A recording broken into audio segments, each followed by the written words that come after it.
Angle किसे कहते हैं, एक्सटीरियर एंगल किसे कहते हैं, अल्टरनेट इंटीरियर करस्पॉन्डिंग एंगल किसे कहते हैं, और एक और क्या पढ़े थे, angles, interior angles on the same side of transversal. ये जितने भी वर्ड पढ़े हैं, अगर ये आपको समझ में अगर आ गया है तो ये थ्योरम नहीं है बाबू, ये एक्सियम है। और एक्सियम जो होता है, क्या उसे प्रूफ करने की आवश्यकता होती है या मान ली जाती है कि वो बात सत्य है?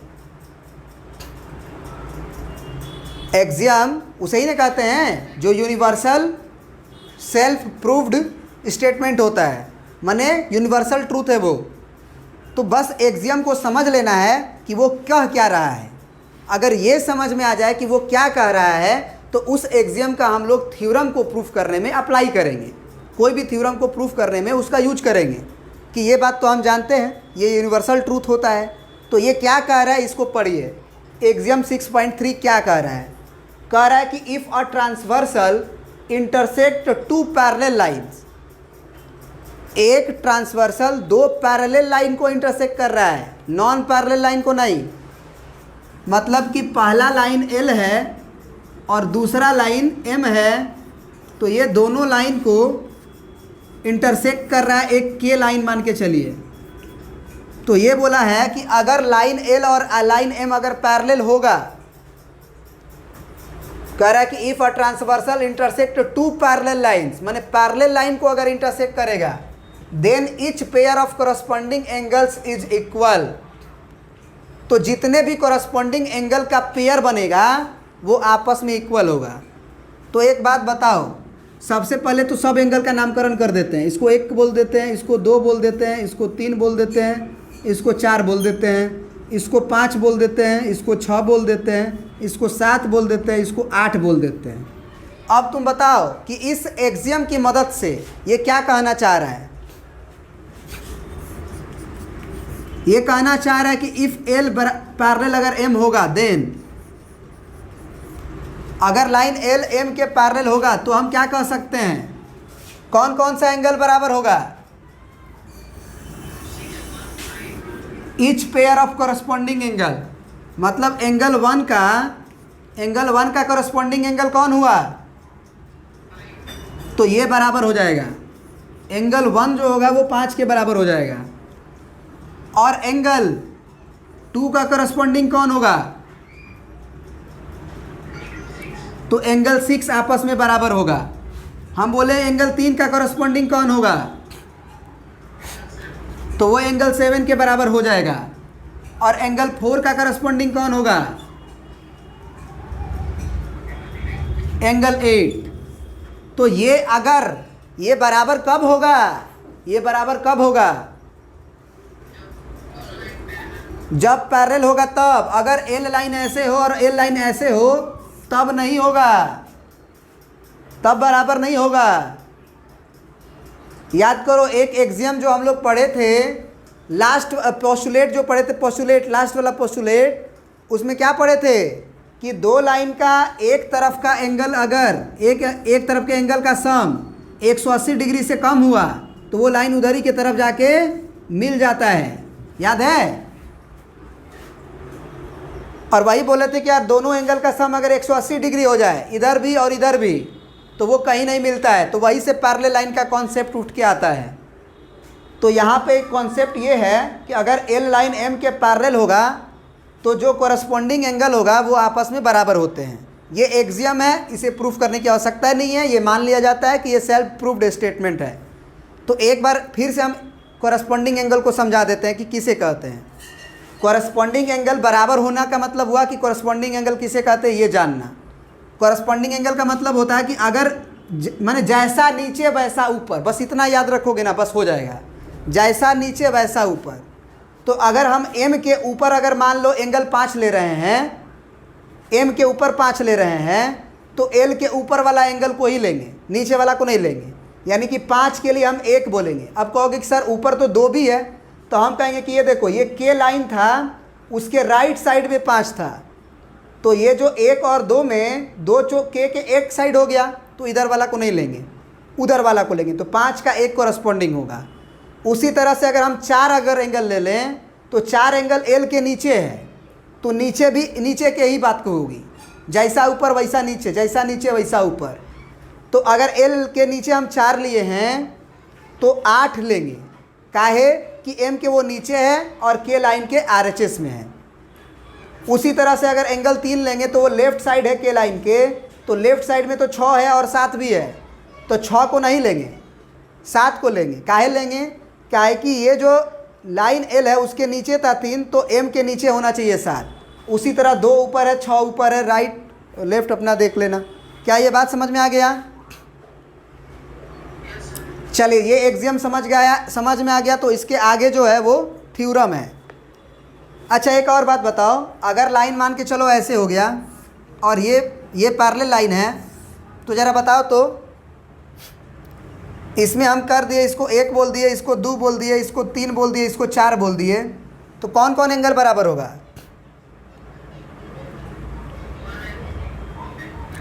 एंगल 1 जो है वो किसके बराबर होगा? एंगल 3 के। और एंगल 2 किसके बराबर होगा? एंगल 4 के। काहे होगा? क्योंकि अब की बार मोदी सरकार ना एल लाइन और एम लाइन जो पैरेलल है, और ये एक ट्रांसवर्सल कहलाएगा क्योंकि दोनों को इंटरसेक्ट कर रहा है। तो अगर एल लाइन के नीचे देख रहे हैं तो एम लाइन के नीचे, माने लेफ़्ट साइड देख रहे हैं तो लेफ़्ट साइड देखेंगे, और ट्रांसवर्सल जो लाइन था उसके ऊपर ये दोनों साइड, तो 1 का 3 होगा। 2 अगर लाइन एल के उधर है तो 4 भी उधर ही होना चाहिए।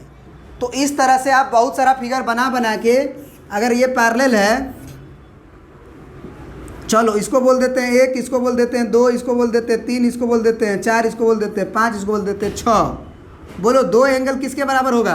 अगर ये लाइन को हम बोल रहे हैं कि इसके पैरेलल है तब।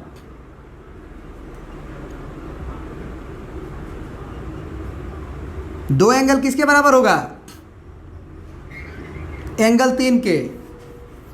और एंगल 1 किसके बराबर होगा? एंगल 4 के।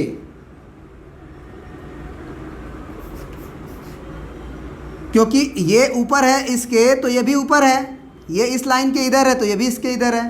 अब बोलो, अगर हम बोलेंगे ये बोल देते हैं 5, ये बोल देते हैं 6, तो सॉरी 5 6 हो चुका है, समझ गए? काफ़ी है, आगे क्वेश्चन में और करेंगे कुछ, ठीक ना? आगे बढ़ते हैं। अब देखिए, नेक्स्ट जो थ्योरम है आपका, सॉरी थ्योरम नहीं, एक्सियम 6.3 और एक्सियम 6.4।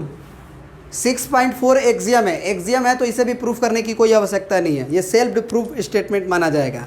यानी किसी भी थ्योरम को प्रूफ करना होगा तो इसे हम लोग मानेंगे कि ये बात होगा तो ये बात हम लिख सकते हैं, मतलब इस स्टेटमेंट का हम लोग यूज कर सकते हैं। इसमें बोल रहा है कि if a transversal intersect 2 lines, इन्होंने कहीं भी नहीं बोला है कि 2 पैरेलल लाइन को इंटरसेक्ट कर रहा है। इन्होंने बोला है कि अगर एक ट्रांसवर्सल इंटरसेक्ट कर रहा है 2 लाइन्स को, वो 2 लाइन्स के बारे में हमें अभी नहीं बताया कि वो पैरेलल है कि नहीं है, बस बोला है कि 2 लाइन को इंटरसेक्ट कर रहा है। और 2 लाइन को इंटरसेक्ट कर दिया, मान लो एल और एम को, 2 लाइन को के इंटरसेक्ट कर दिया, चलो के को हम टी मान लेते हैं, ऐसे फील होगा कि ट्रांसवर्सल की बात हो रही है। और पैरेलल लाइन को भी अगर आप बोलना चाहते हो तो P1 P2 बोल लो, ऐसे फील होगा कि ये पैरेलल 1 है और पैरेलल 2 है, P1 P2। तो अब जो है कह रहा है कि if a transversal intersect 2 line such that a pair of corresponding angles is equal, माने कि जो पेयर है करस्पॉन्डिंग एंगल का वो इक्वल हो चुका है। तो आप ये मान लीजिए, then the 2 lines are parallel to each other. तो निश्चित रूप से यह बात मानिए कि P1 लाइन और P2 लाइन आपस में पैरेलल होगा। क्या ये पहले वाले थ्योरम का उल्टा नहीं है? इसके पहले वाला जो थ्योरम बोल रहे हैं एक्सियम का कन्वर्स है। कैसे कन्वर्स है? क्योंकि उसमें दिया था कि अगर P1 P2 पैरेलल होगा, यानी 2 लाइन अगर पैरेलल होगा, तो ट्रांसवर्सल लाइन से जो कॉरस्पॉन्डिंग एंगल का पेयर बनेगा वो बराबर होता है। इसमें क्या बोल रहा है कि अगर कॉरस्पॉन्डिंग एंगल बराबर हो जाए तो जो लाइन को इंटरसेक्ट किया है वो लाइन्स आपस में पैरेलल होंगे, वो लाइन्स आपस में क्या होंगे? पैरेलल। मतलब अब की बार हमको दिया हुआ है, जैसे ये 1 है, ये 2 है, ये 3 है, ये 4 है, ये 5 है, ये 6 है, ये 7 है और ये 8 है। तो इसमें हमको पहले से दिया हुआ है कि एंगल 1 जो है वो एंगल 5 के बराबर है। अगर एंगल 1 एंगल 5 के बराबर है देन आप कहोगे इसमें कि P1 लाइन जो है होगा वो P2 के पैरेलल होगा। चाहे ये हो जाए तो भी पैरेलल हो जाएगा, और एंगल 2 अगर एंगल किसके बराबर हो जाए, ये क्या माने थे जी, 1 2 3 4 5, ये 6 माने थे, 6। तो अगर एंगल 2 जो होगा वो एंगल 6 के भी बराबर हो जाएगा तो भी हमारा P1 लाइन पैरेलल हो जाएगा P2 के। कोई भी एक पेयर ट्रांसवर्सल लाइन को इंटरसेक्ट करने वाला कोई भी पेयर एक कॉरस्पॉन्डिंग एंगल का बराबर हो जाएगा। सारा ज़रूरी नहीं है, सारा तो अपने आप हो जाएगा। अगर एक टू अगर बराबर हो गया ना तो सारा कॉरस्पॉन्डिंग एंगल बराबर होना ही पड़ेगा, मजबूर हो जाएगा। वो प्रूफ भी करना है, आगे हमें प्रूफ भी करना है। तो ये बात याद रखिएगा कि उल्टा दिया हो या सही सीधा दिया हो, ये एक्सियम मानना है कि अगर दो पैरेलल लाइन है तो ट्रांसवर्सल से जो कॉरस्पॉन्डिंग एंगल बनेगा वो बराबर होंगे, या अगर किसी तरह से कॉरस्पॉन्डिंग एंगल दो लाइन को इंटरसेक्ट करने से एक बन गया, मान के चलो क्या कॉरस्पॉन्डिंग एंगल। तो अगर कॉरस्पॉन्डिंग एंगल्स बराबर हो गए हों तो निश्चित रूप से हम कह सकते हैं कि जिस लाइन को वो इंटरसेक्ट किया था, P1 और P2 को इंटरसेक्ट किया था, वो P1 P2 आपस में पैरेलल थे। ये दोनों एक्सियम को ऐसे ही मानना है आपको। क्या ये याद रहेगा? बोलिए। अब सोचिए कि ये एक्सियम सेल्फ प्रूव्ड क्यों है, क्यों इसको माना जाता है कि ये सेल्फ प्रूव्ड स्टेटमेंट है। थोड़ा सा आपको समझा देते हैं, क्योंकि ये दिखता भी है, आंख से दिखता भी है। कहोगे वो कैसे सर? हम कहेंगे तुम देखो, हम कहेंगे तुम देखो, ये लाइन है और ये लाइन है, मान के चलो दोनों अगर आपस में पैरेलल है तो सोचो कि ये दूरी तो हमेशा बराबर होगी ना, कहीं छोटा बड़ा तो होगा नहीं। तो अगर ये लाइन काटेगा तो ये लाइन और ये लाइन तो हम कह सकते हैं ना कि ये लाइन एकदम एक डायरेक्शन में जा रहा है। तो इसका मतलब तो यही ना हुआ कि एक लाइन जो है ये एंगल बनाया है और ये ही लाइन जो है ये एंगल बनाया है। बोलो, बात समझ रहे हो? जैसे L लाइन और M लाइन का डायरेक्शन बिल्कुल सेम है, एकदम सेम जा रहा है, तो एंगल बनाने के लिए केवल K ही ना जिम्मेदार है। L तो फिक्स है, L M को हम कह सकते हैं कि M को अगर पैरेलली शिफ्ट करके इस पे लाएं, पैरेलली माने इसको टेढ़ा घुमाएं नहीं, रोटेट नहीं करें, ऐसे है इसी को उठा के यहाँ ला दें, तो क्या ये लाइन इसके ऊपर आ जाएगा हूबहू? क्योंकि पैरेलल है, आ जाएगा। तो ये वाला एंगल बराबर रहेगा। उसी तरह से यहाँ जो झुकाव पैदा होगा वही झुकाव यहाँ भी पैदा होगा। बात समझ रहे हो कि नहीं समझ रहे हो? आप खुद सोच के देखो ना, खुद इमेजिनेशन करके देखो कि अगर दो लाइन अगर आपस में पैरेलल है तो पैरेलल कब होगा?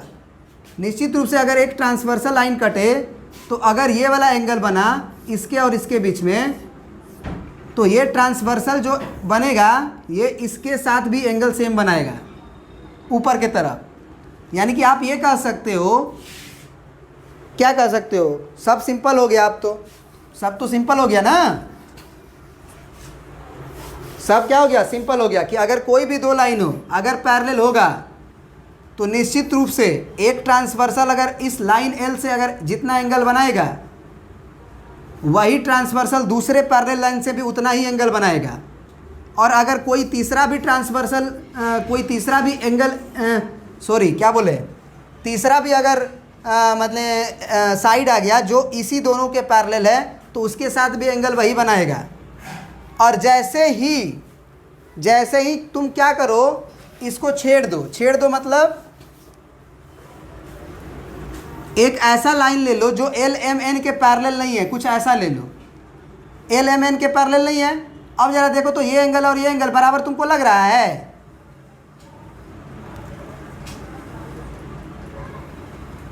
बोलो। ये एक्यूट लग रहा है, ये ऑब्टूज हो गया। तो ये एल के जब पैरेलल होगा ना, जब यहाँ से आप पैरेलल लाइन खींचोगे ना, ये एल के जब पैरेलल होगा, ये जब, तब इतना एंगल के बराबर होगा, इसके बराबर नहीं होगा। ये लाइन अगर ऐसे हो गया तो इसीलिए बोला गया कि दो लाइन अगर आपस में पैरेलल होगा तो कॉरस्पॉन्डिंग एंगल्स आपस में बराबर होते हैं। और कॉरस्पॉन्डिंग एंगल का मतलब ऊपर लेगो तो ऊपर ही लोगे। क्या ये याद रहेगा? प्रिंट कर लीजिए। और ये एक्सियम है, थ्योरम नहीं है। इस चीज़ को हम लोग सेल्फ एविडेंट ट्रू स्टेटमेंट मानते हैं। ये सेल्फ प्रूव्ड है, थ्योरम को प्रूफ करने में यूज करेंगे। तो अब हम लोग क्या करेंगे कि अगला जो क्लास है उसमें हम लोग, इसमें शायद थ्योरम दिया भी नहीं है, डायरेक्ट क्वेश्चन दिया है इस पे बेस्ड, और आप होमवर्क बना सकते हैं। तो आप एक्सरसाइज 6.2 बना लें, ठीक है ना। और 6.3 के लिए अब थ्योरम शुरू होगा, 6.7 6.8 करके उसको हम लोग करेंगे। सॉरी, इसमें भी थ्योरम है शायद, थ्योरम 6.6 है। तो एक काम करते हैं ना, थ्योरम 6.6 कर लेते हैं, एक थ्योरम कर लेंगे, सारा क्वेश्चन बन जाएगा। थ्योरम वाला पोर्शन जो है ना हम लोग अगले क्लास में कर लेते हैं। इसमें आज इतना ही रहने देते हैं, क्योंकि फटाफट कर देंगे तो हो सकता है समझ में ना आए। थ्योरम 6.2 6.3 6.4 6.5 6.6 ये सारे हम लोग अगली क्लास में करते हैं।